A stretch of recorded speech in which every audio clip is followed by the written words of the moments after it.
I'm sitting out here today with former Councilman Chuck Richardson. and his companion Quinn.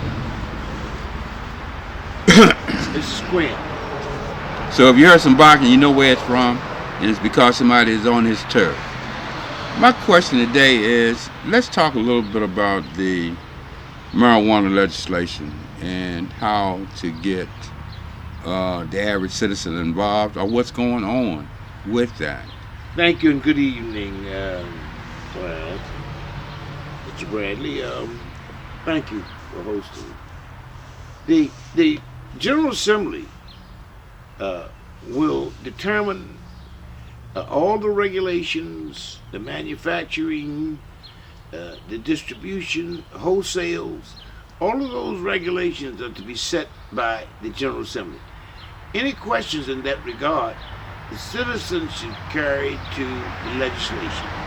There is some concern right now about the input of minorities. African Americans have been excluded in most mainstream business endeavors since we were brought here. And right now, the pressure to intercede on behalf of African Americans is being constantly increased, and it's up to our black legislators.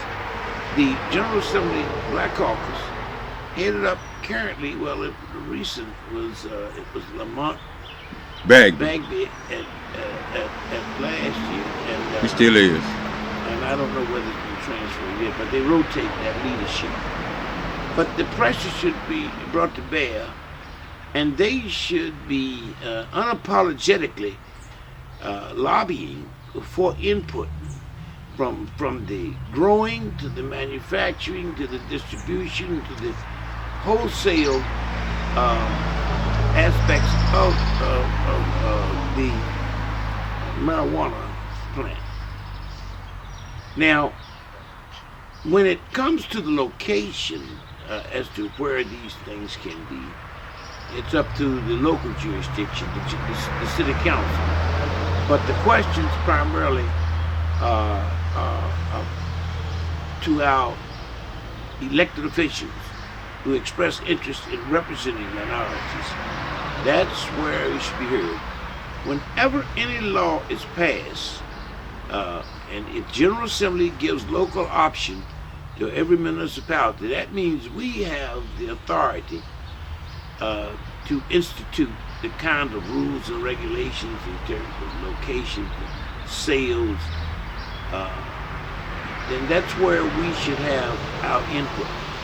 Every law passed in Richmond, and this is a side issue, every law passed by the city of Richmond is required to have a public hearing. It is illegal to pass a law in Richmond without citizen input.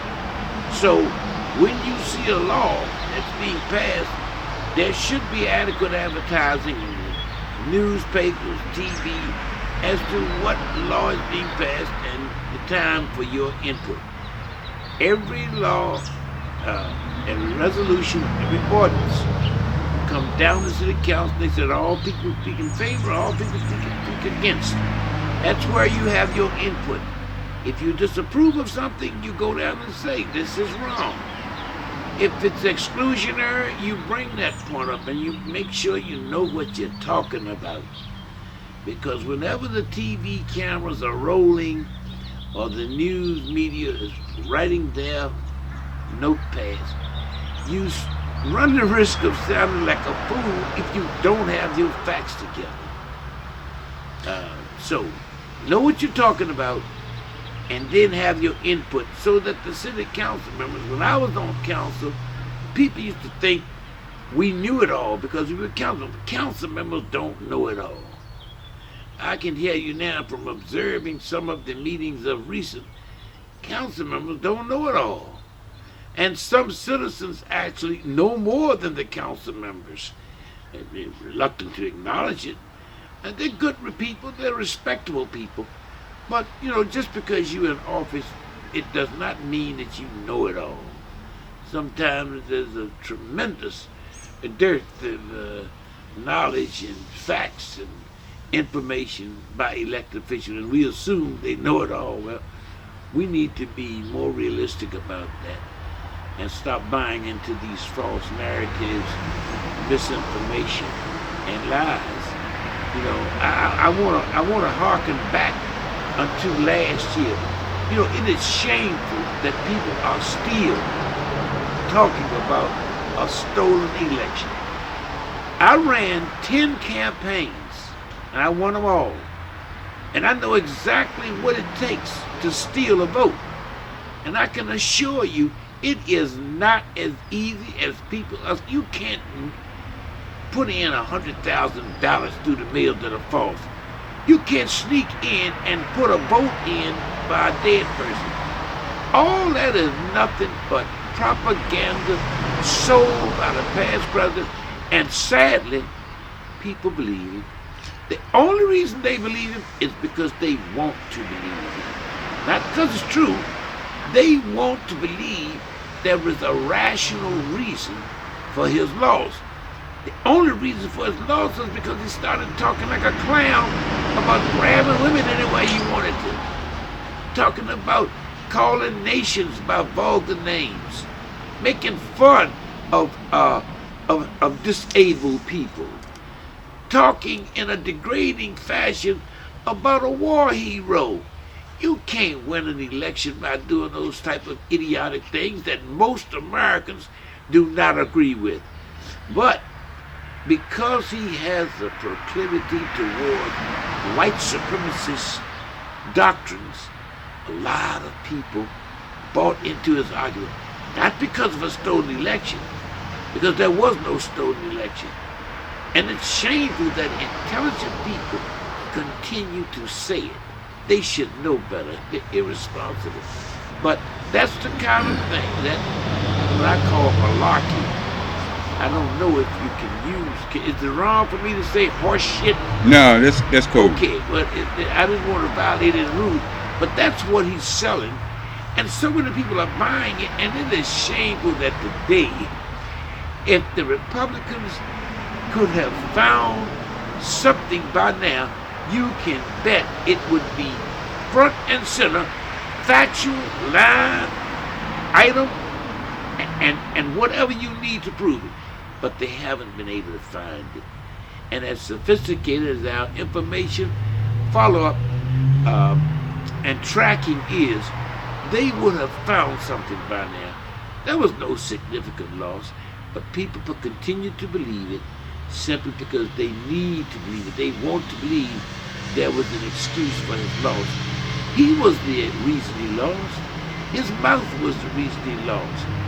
And he could tell that it was coming because too many people disagreed with him, dividing children from their parents, calling disabled people, mocking them, making fun of them, doing things that were undesirable, associating openly with prostitutes and people whose character was questionable.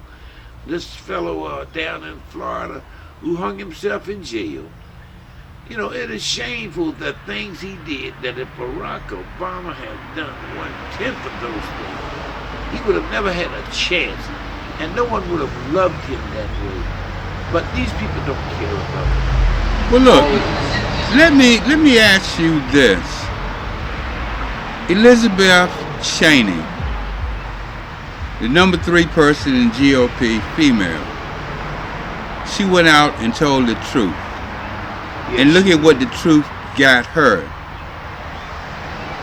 Yes. How could that happen? Well, in a democracy. Because that's part of that cult that's following Trump. Elizabeth Cheney, and I admire her. I don't agree with her conservative philosophy, but I have high respect for that woman.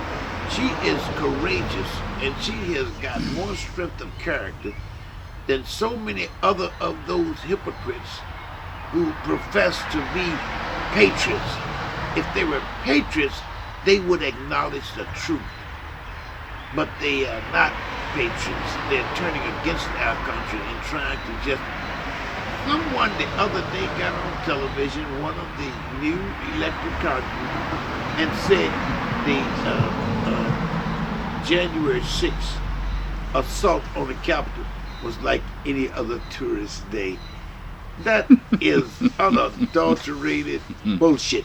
And, we sat by and hear him, and if you see the videos of those buffoons, those hooligans busting in the Capitol windows, knocking down the police barriers, when you see that and coming in, tearing up the offices in an orgy of desecration and destruction, when you see that and then have someone have the audacity to come on television and say it was a normal day, he's not living in the real world.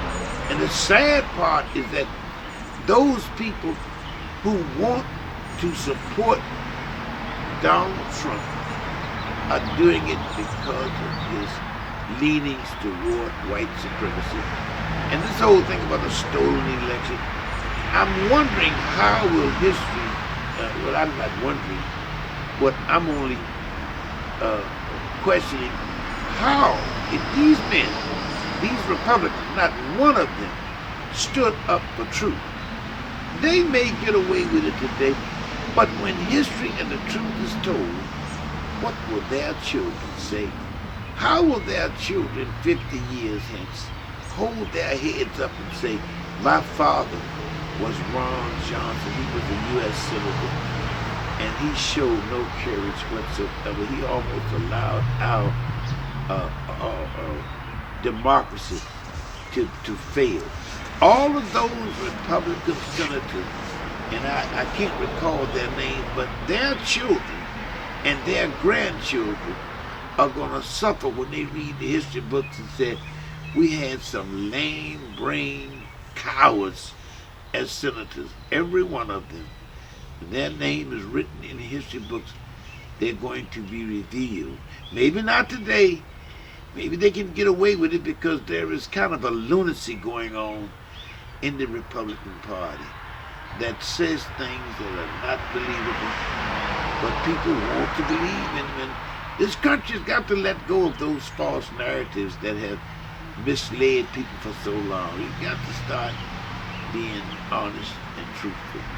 Now, if they were black folks to do that insurrection in the Capitol, what would have happened? Oh my God. You say if. Yes. Yeah, but if my aunt had, I'd have two uncles. But if it's a big question, and when you ask the question, the Capitol grounds would have been strewed with black bodies.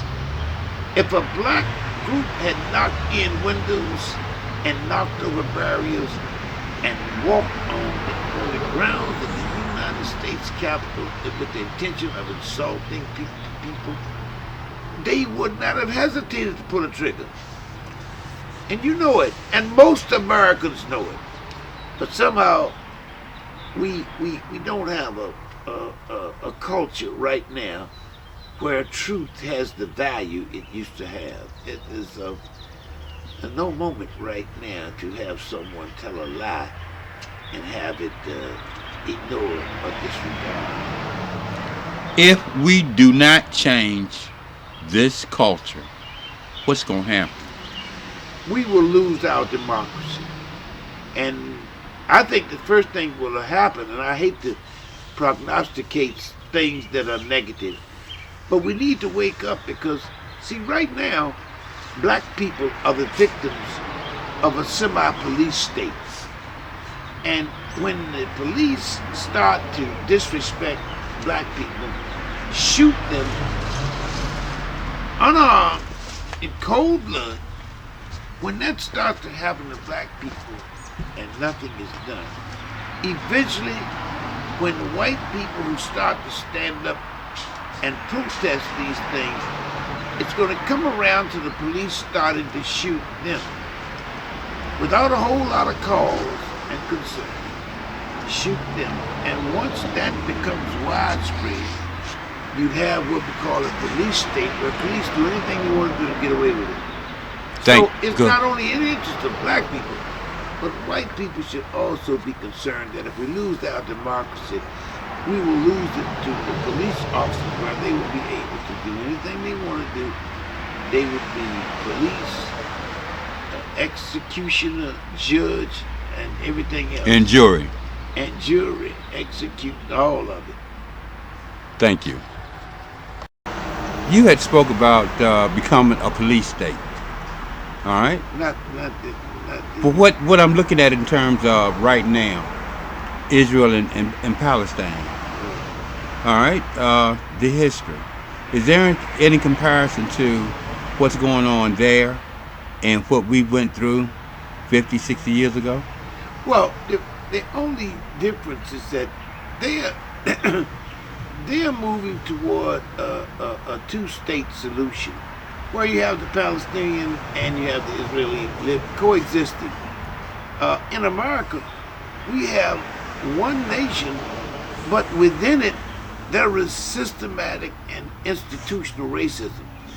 And the difference is, it's hard to discern based on appearance the ability to discriminate. In America, when you have a white institutionalized racism, it's obvious and easy to say, well, that person has Negroid features, and whether I want to admit it or not, subconsciously I'm going to treat them differently.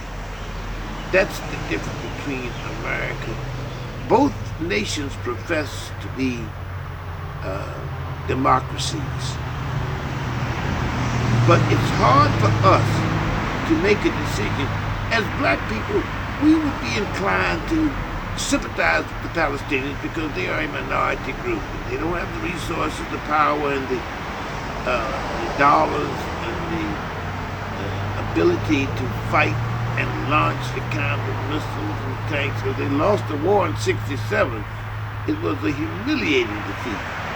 And any attempt now would be, I think, a loss. But as a minority, I think black people in America would be inclined to support them. But you also have to admit that the Israelis have a right to defend themselves. So no matter what color you are, what culture you are, your historical background, you can't shoot rockets at people and not expect them to defend themselves. So it's not easy to make a decision on that. You can't say that one person is right and the other is wrong. When I was on city council, doing right was not hard. It was easy. But once you know what is right, the courage will enable you to do right.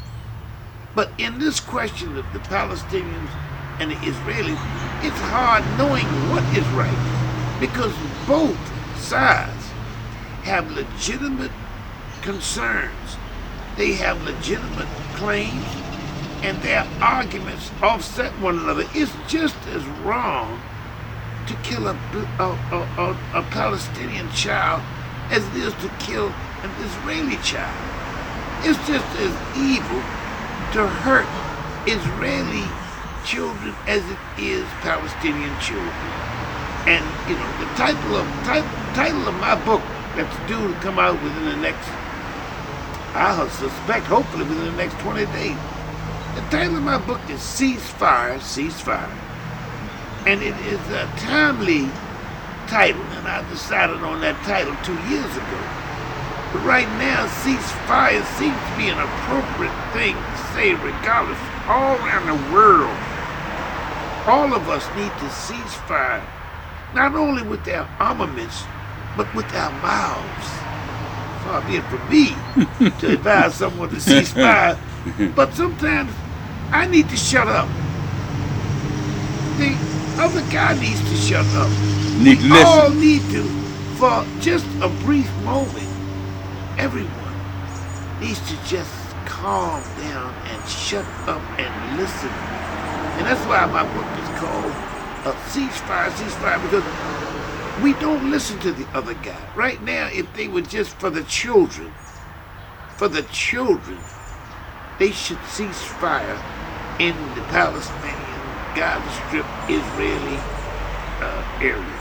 Give me a little overview of Ceasefire, the book.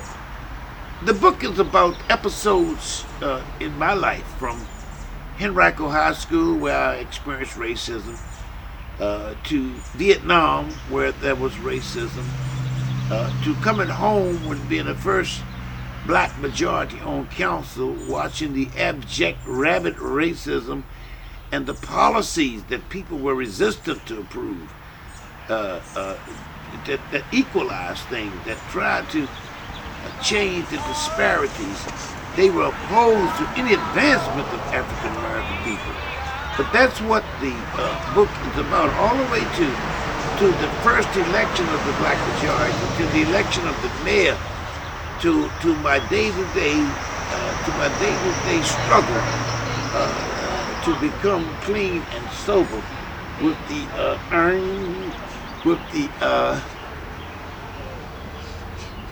the struggle with my heroin addiction, which was on and off, and I first started in Vietnam. And I started because I was scared, I was afraid. I was a Marine with an M60 machine gun, 550 rounds a minute, but I was scared. Going out in them jungles with another man looking for me, I was scared. And to solve that fear and eliminate that pain of fright, I used heroin. And when I came home, they didn't tell me how I would survive after having heroin as a day-to-day meal. But I struggled with it, and I finally got clean. Thank God, the biggest part of my life and the most miraculous aspect of any of the things I've done is the one where I survived heroin addiction. That is a miracle. And I've been clean now for 24 years. I have not touched it. And I pray for those people who are still right now in this country. Of all the things we're doing, all of this racism going on, black people, white people, red people, yellow people, if we got any pink people, we need to be fighting this new epidemic of Oxycontin, phenol, those drugs. And see, I can talk about it. Some people run their mouths, don't know what they're talking about. But I was on it for 20-some years. And you just can't say no. I mean, Nancy Reagan, bless her soul, she was trying, but nothing is as simple when you got a power. Most people thought I was laying up in the arms of a beautiful woman, but I was being hugged by a grizzly bear. It was hell every day if you didn't get your shot. You had to struggle, it was painful, it was sickening, the high cost of low life. And God delivered me from that, because there were some days when I didn't want to live. My manhood was deprived, I was humiliated, I embarrassed my family. Those things were that I survived. So many of the people I knew did not survive it. So many of them would do things that caused them to take their own lives. Some people went on dialysis, and the next thing they were in a grave. Some people just, so many things, that ways to go. And there's one thing for sure. Right now we have an epidemic of prescription drugs. And the country doesn't talk about it. The country is not aware of it. It's not on a high priority. So many of our young people are dying every day through suicide, OD, doing more drugs, stealing things, getting hurt, trying to supply their habit. And we don't have people looking at that problem because we don't understand. We have such a distorted perspective of how to fight it. And they won't listen to people who have the experience to advise them. They listen to, excuse me again, that bullshit. And we need to wake up and face things for what they are, the reality, and return some love to our children who don't mean to do wrong. They don't mean to do the things that they do to their families when they steal their last money, when they're breaking into their own homes, when they're willing to hurt their own mothers and fathers and grandfathers because the drug has got them. They are prisoners. And if you know somebody that's on drugs, don't sit around talking about him, criticizing him, lambasting him, excoriating him, publicly and privately embarrassing him. If you know somebody on drugs, you need to go to them. Open your arms up, give them a big hug and say, I love you, come home and let us help you, brother. When you do that and understand the prison they're in, the better off we'll all be, because I have been doing it now for my 25 years clean. I have been doing interventions and trying to get people to see, but the percentage of people who save is so small. Most people don't make it.